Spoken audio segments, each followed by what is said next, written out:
Hello and welcome back to No Bullshit. Today we return to talking about one of the biggest pop singers working in the entertainment business today. Taylor Swift has recently come up on people's radars once again. We previously defended the girl back in 2017, when many leftists seemed to be coming after Tay-Tay for not getting political and woke and left-wing enough publicly. It is well known she has one of the biggest platforms out there today, so obviously many liberals were ready to take advantage of that. But Taylor Swift resisted that temptation for a good long while. That was until earlier this year when she released her new album and went full-blown SJW, even making a cringy pro-gay music video and song and everything, which in my opinion seemed like it was a bit too little, a little too late, and very desperate as well. But that cringy video of hers pales in comparison to the sorry playing the victim act she's been putting on lately. You see, recently Tay Swift was given a couple of awards at the end of this year, including the Artist of the Decade Award at the American Music Awards, and the lead up to and execution of that saw Taylor selfishly make it about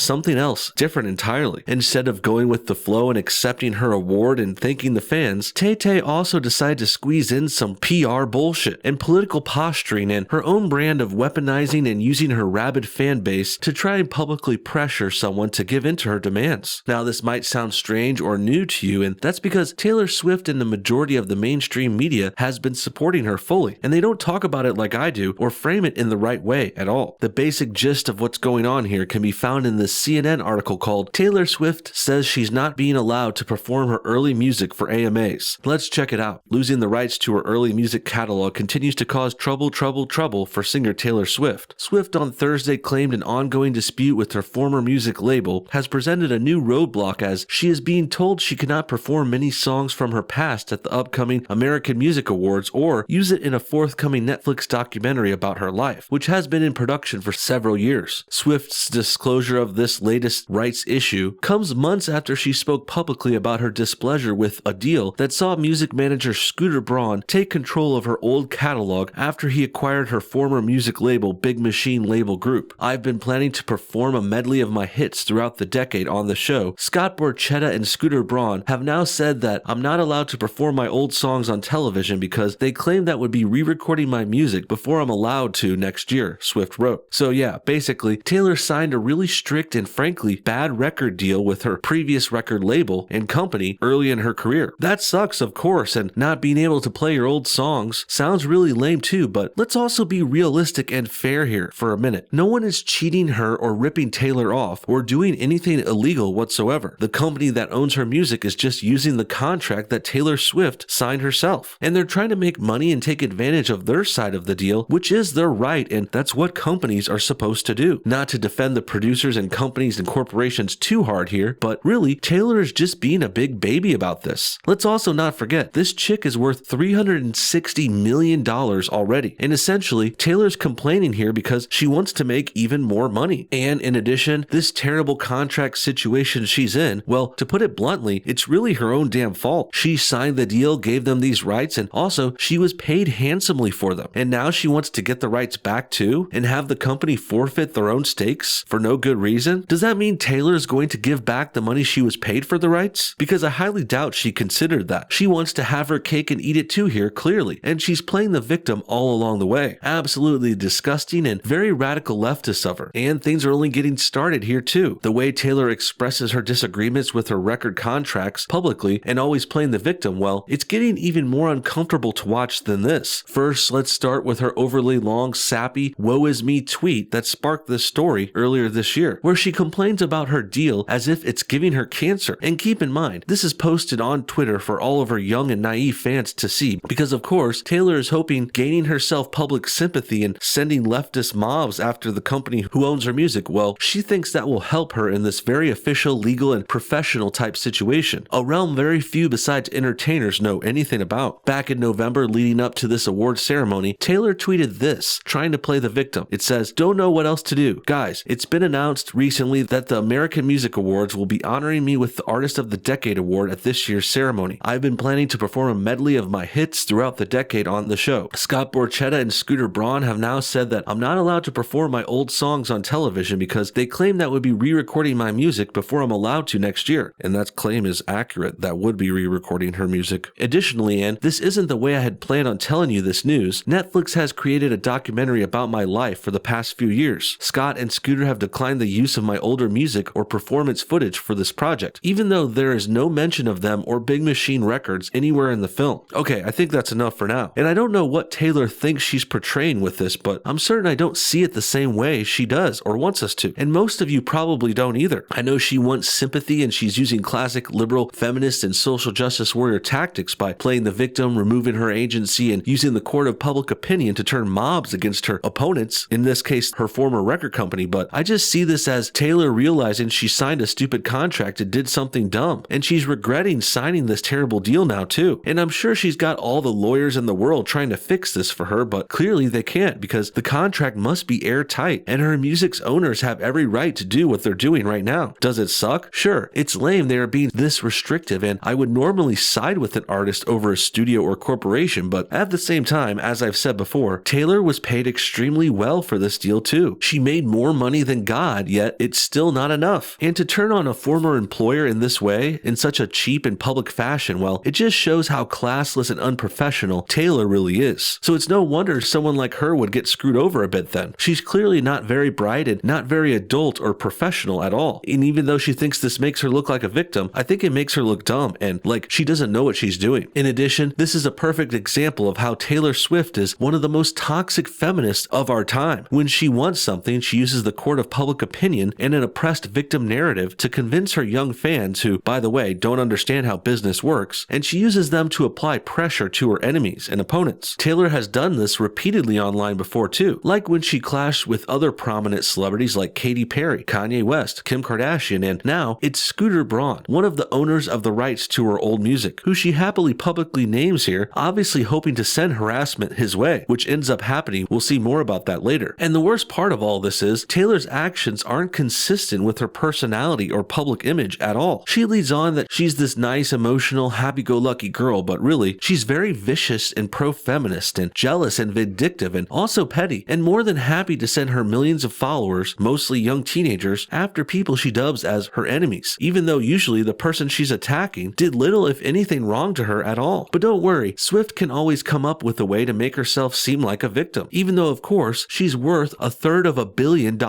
and she's making hundreds of millions more each and every year. But I guess she's a victim because she wants more, and it's really never enough for SJWs like this. Next, let's move forward and see what Taylor did at her actual AMA performance. While she still couldn't play her older songs, she decided to make a spectacle out of things anyway, and try and get even more sympathy at the actual show. I can't show you much of the actual performance or video, but just look at a few pictures and stills here and listen as I go over how stupid this all was, and exploitative too. You see, things started off with Taylor wearing a big white button-down shirt, which had the names of all 6 of her original albums written all over it, which of course another company owns and she can't play anymore. And well done, Tay-Tay. You made this awards show and the honor they're giving you all about something else. So she's starting off here using a platform she got from someone else, and she's using it to selfishly further her own agenda. And believe it or not, but this actually gets even worse real quick. Next, Taylor brings out a bunch of multicultural children wearing the same shirts with her record names on them, and they're all singing along with her at first too, singing along to her new songs which are approved by her former record company. So put this all together and we got quite the long list of SJW strategies and leftist tropes being used here. First she plays the victim, then she uses another platform like Twitter and the AMA Awards to further her own personal goal. Finally, Taylor does the age-old liberal tactic of trying to use children to invoke emotional reactions in the public, cheaply trying to gain more sympathy for herself by exploiting kids. Obviously, Taylor's on the wrong side of this issue too, by the way. As I've said repeatedly, not only did Taylor sign that contract willingly, she was also paid extremely well for it. In addition, I'm sure she could have stayed with that record company and continued recording with them as long as she wanted, which would mean she would then be able to play her older music in all of her songs right now too. That's right, this is all happening because Taylor is making it happen. Not only did she sign that original contract, she also decided to break off from the company now and record elsewhere, which is exactly why they are now being so controlling over her previous albums. Had Taylor stayed with the original company, she could still be playing everything to this day. So with all that said, it's pretty obvious what's going on here. Taylor made some bad decisions, and rather than taking the blame herself and showing some sort of remorse or regret or really admitting she did something wrong, instead Swift is being a classic feminist and blaming everyone else. Pretty sad, awkward, cringy, and pathetic when you see it all put together. And the worst part is, most of her fans and the media are buying her bullshit up. They want to pretend the record company is this big bad villain here when really Taylor was the one being actually dumb and ignorant, and she made many bad big mistakes which she refuses to admit to this day. Lastly, before we wrap things up, we have one more incident regarding Taylor playing the victim, and she's doing about the same thing at another award ceremony, giving her another decade award. At the Billboard Awards this time, Taylor blasted Scooter Braun again and the people who were buying her old music catalog. This time she was not only implying that the deal was underhanded when it really wasn't, but also she had some other silly comments to add into this. And really, that deal wasn't underhanded. It was probably just more elaborate and complex than what her low IQ mind could possibly handle. And then to make matters even worse for her, Taylor goes on to blame this all on toxic male privilege, seemingly making this a gendered male versus female issue when really it's not. Taylor just wants sympathy because she's a woman now who plays the victim even though she's often the aggressor and the one in the wrong. And she's also got many millions of dollars. Finally, let's take one last moment to hear from one of the actual victims here. Scooter Braun, although rich and hard to sympathize with himself, but he is the one being attacked and slandered by Taylor here repeatedly lately. And despite Scoot trying to take the high road and stay out of this social media war Taylor started, he recently had to desperately speak out and try and set the record straight since, as expected, he's been receiving harassment and even death threats from Taylor's rabid and devoted and now properly motivated fan base. Scooter even said his wife received a phone call threatening the safety of his children. Damn, Taylor should have known this would happen too. In fact, with the way she's acting, I wouldn't be surprised if this was all part of her plan. What do you guys think? Is Taylor Swift the real victim here? Or did she make some mistakes when she signed her contract and now she regrets it, but also she doesn't want to admit she did anything wrong? Do you even think Taylor should worry about her old albums? I mean, I can't remember any of her old songs. She should just write some new ones and move on with her life. Comment your thoughts on everything below, and thanks for watching No Bullshit. Hit that like button if you enjoyed this video, and we'll see y'all next time.